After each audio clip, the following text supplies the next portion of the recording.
Alright, we're going old school mode because my tripod doesn't want to work out the way it's supposed to. So we're going to go old school mode. It's Friday.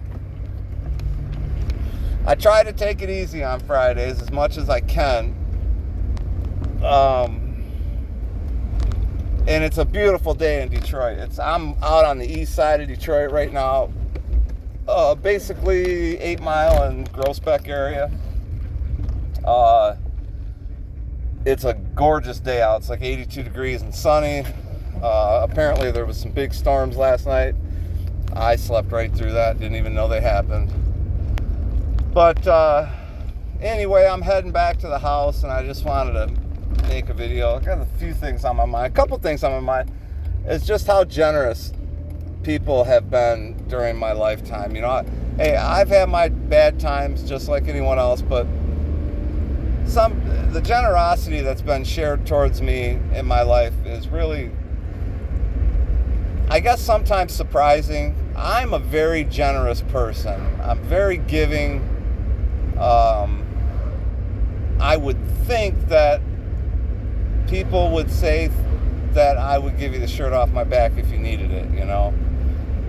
I've always treated my neighbors well, and generally, you know, everyone that I know. I've tried to treat people well in my life, you know. That's what I've tried to do is be a decent person. Okay, so now we're at 7 Mile, so we're gonna head down 7 Mile.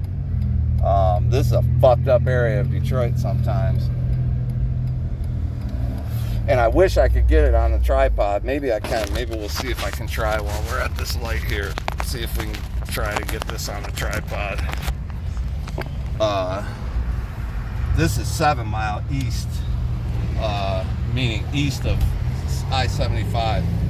This used to be a fucked up neighborhood in Detroit.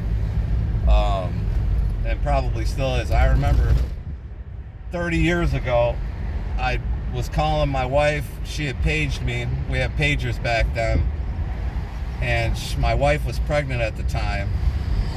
And I was at Adamo's office, and I was leaving there, so I went to find a payphone, and I knew there was a gas station on the other side of 75, on this side of 75. So I rolled up to the gas station, to the payphone, and to call her, because like I said, she was pregnant. So I wanted to make sure everything was okay. She was okay.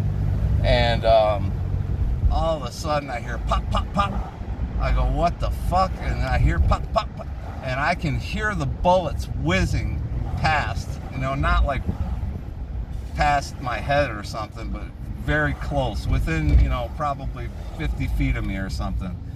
And these dudes were having it out, man. They were having a fucking gunfight right there at the corner. I told her, I said, I gotta go. I hung up and I fucking hauled ass out of there, and she was all worried, because, you know, I didn't call her until I got home. It was about 30 minutes ride back to the house from here. And so she was all worried too, and she's like, oh my god, yeah, I heard the shots. And but anyway, and then another time at Adamo's office, which their office is on the other side of 7 Mile, they're on the west side of 7 Mile, a dude walked down the street with an AK. Seriously, walked down the street with an AK and just was lighting up whatever the fuck he wanted to light up, man. It was crazy. That's why Adamo, and it's still to this day, when they buy equipment, generally an excavator comes with a bucket, which they don't really use that often because they're a demolition company. So all the buckets, they lined them up in front of the building in case, because when that happened, there was bullet holes in everybody's cars and shit, and in the office building and everything. So at least when that happened, you could, and I did one time, I ducked behind one of those buckets one time because I was hearing shots again. But anyway, yeah, that's Detroit, man. And I was just talking to a dude yesterday, and we were talking about how cheap life is here in the United States, because he's thinking about moving to maybe even Dubai. He's not from here. He grew up in West Africa. Can't remember where he said, but he said it was West Africa. But he's like a Lebanese dude, but he travels all the time. And he said, man, this this country, he said, I'll tell you what, he goes, you can definitely make more money in this country, like opening up a business, but like, man, life is just so cheap. And then he told me a story about how his father was killed just last year in a road rage incident. And I was like, dude, that's crazy. I have a neighbor who, his brother-in-law got the shit kicked out of him. They tried to kill him about 9 months ago in a road rage deal. They both got out of the car. He got out the car, and the other dude got out the car, and the other dude was about 2 feet taller than him, and just literally beat the living shit out of him. Put him in the hospital. He's no spring chicken, okay? This dude's like in his 60s, so I mean, he got hurt bad, man, over some road rage, you know. You know, when I'm rolling this side of town like this, you know, I'm carrying my firearm. I don't like having to carry a firearm, you know. Well, it's not that I don't like having to carry a firearm. I just don't like the feeling of, you know, being, you know, the possibility of having to defend myself and not having a firearm, you know, because they don't play games, you know. And this is Detroit, man. This city, there's shootings every day, man. It's crazy. I mean, when a shooting makes the news, something must have happened, or they must have been related to somebody in the government or something, because most of the time they don't even make the news anymore. People get shot and killed here all day, every day. You know, we live in a city, but we get about 300 murders a year. You know, but yeah. So he was talking about how life is just so cheap here. You know, it's. But I don't know. I'd love to travel. I want to go to Lebanon. That's on my list. And Dubai. I would love to go to Dubai. But I've always wanted to go to Lebanon and see Lebanon. But, you know, and I was thinking about Chris Kyle, you know, American Sniper, and how that dude, you know, he really was a true American hero. And it's a shame what happened to that guy. You know, it can happen, and there you go. I mean, it can happen to anybody. Actually, you know, you become well known, there's a better chance of it happening to you. So yeah, we're still rolling down 7 Mile here, and believe me, this neighborhood's shady. You know, I don't keep my gun under my seat when I'm rolling 7 Mile. It's here. You know, I ain't fucking around in this part of Detroit. Not that I ever want to use it. It's just that, dude, shit pops off so fast here, and it could be anywhere, but this side of town is notorious for it. Shit happens at the gas station, man. You can't even go get gas for your car without some shit happening. And it happens all the time. I was just on the phone with a buddy of mine about 6 o'clock in the morning a couple months ago, and he was trying to get gas for his car, and I hear this dude yelling about, "I told you not to try me today, motherfucker," and then the other dude's telling him he's gonna shoot him, and the next thing you know, you hear shots, pop, pop, pop. God damn, you guys, it's fucking 6 o'clock in the morning, man. But you just don't know what's going through another person's head ever, you know. Speaking of which, and I'm trying to stay away from politics on my channel, honestly, because I know that at least for the next 3 3/4 of the year, you know, we're on autopilot here, and we should be in pretty good shape as far as what I do and whatnot, and what I'm trying to do in life. But I wanted to kind of comment on the Bruce Springsteen thing that happened the other day. I think really Kid Rock probably said it best when he said, look, this dude's worth like 500, maybe even $1 billion, and he's pissing and moaning about the country that he made it in, you know? If it wasn't for the United States, dude, he wouldn't even be who he is. You know, it's crazy. The dude's worth like 500 million to $1 billion, and he has something shitty to say about the United States. That's just crazy to me. I should have jumped on. Oh man, this is a bad gas station right here to be around. And now we got this bullshit going on.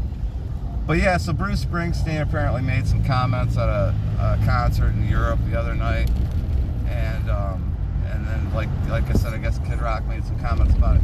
Here's my thing. I mean, if you're an artist, or like let's say you're a Hollywood well-known actor or whatever, you should probably just keep your fucking mouth shut about politics. Honestly, I would, because the minute you say anything about either side, you've now just alienated half your audience, you know? And I don't know, I'm sure the smart Hollywood people, they understand it, and that's why they never say anything about politics either way. Because no matter what you do, it doesn't matter what side you're on, you've now alienated 50% of your audience. And for people like Bruce Springsteen, who apparently are still touring, for what? I mean, he doesn't need the money, you know, and I can't imagine people are lined up all that much to see Bruce Springsteen. He's touring because it's out of greed, you know, because that's really the only way to make money in the music business nowadays is to tour, you know. It's not like you have record sales. It's not really like they made all that much off of record sales anyway, even back then. You know, it was more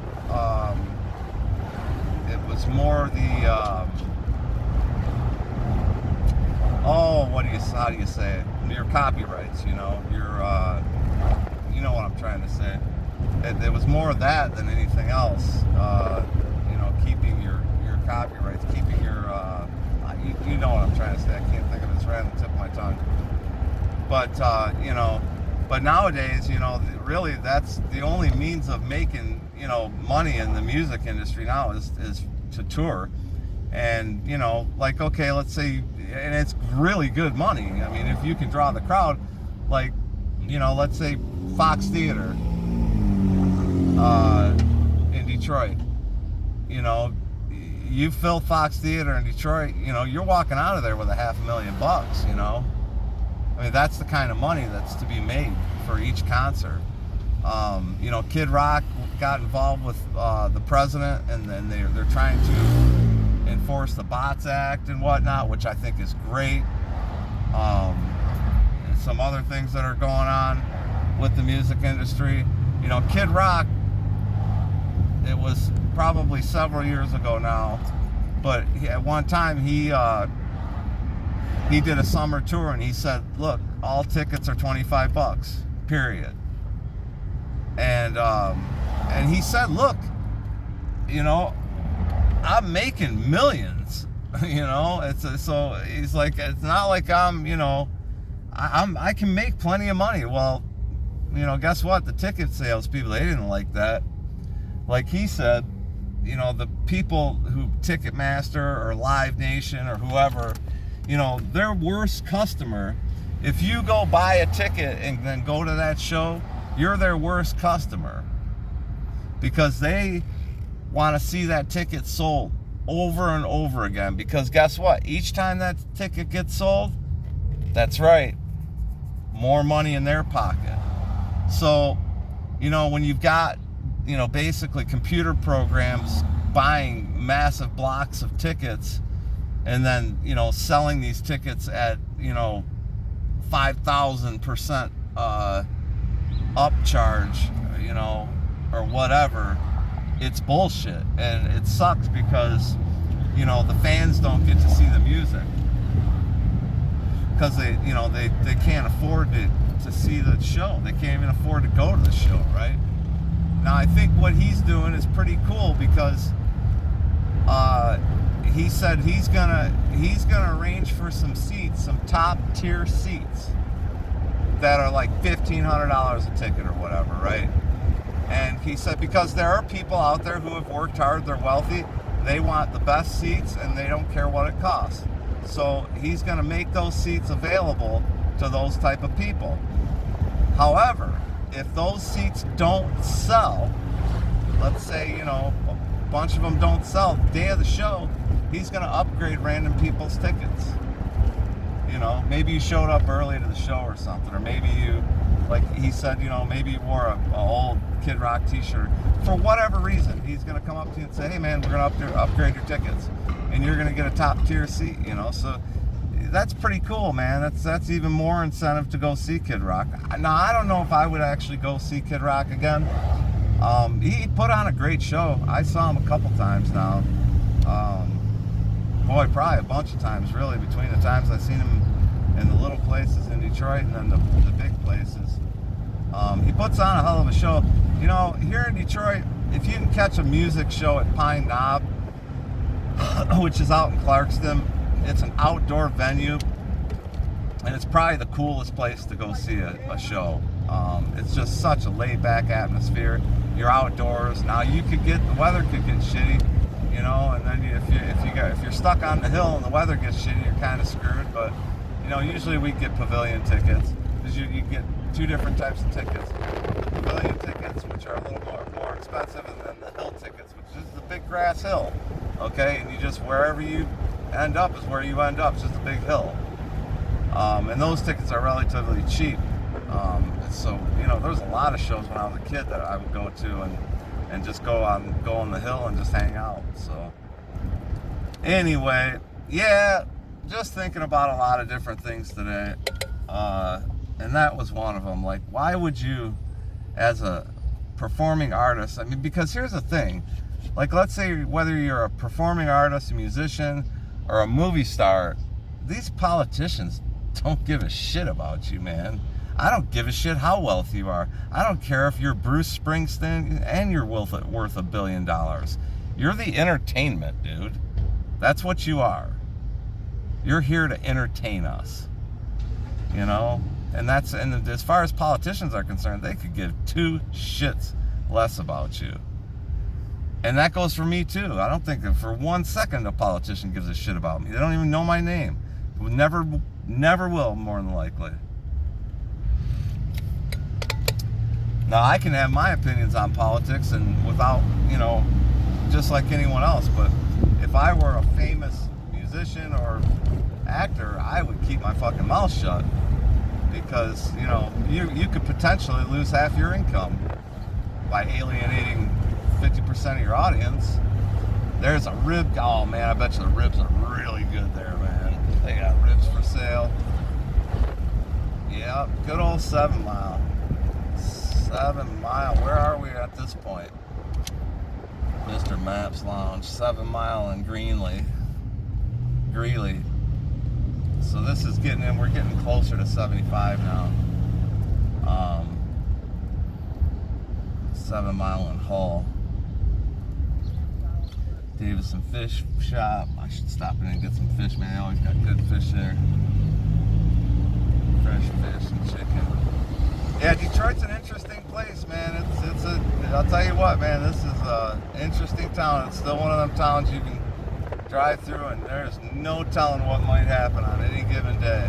And like I said, unfortunately, some of it leads to violence, and it's very unfortunate. But for the most part, people are pretty good, man, you know. People are people. Here we go, 75. We want to go south 75.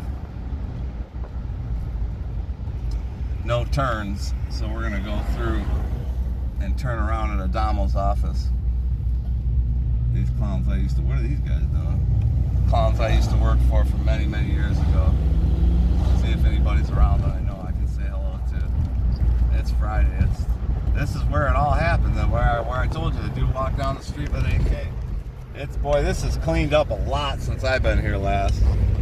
But this is where it all happened. The dude walked down the street with an AK and literally was just lighting the fucking place up, man. Right here. Just walking right down the middle of this place, just lighting shit up.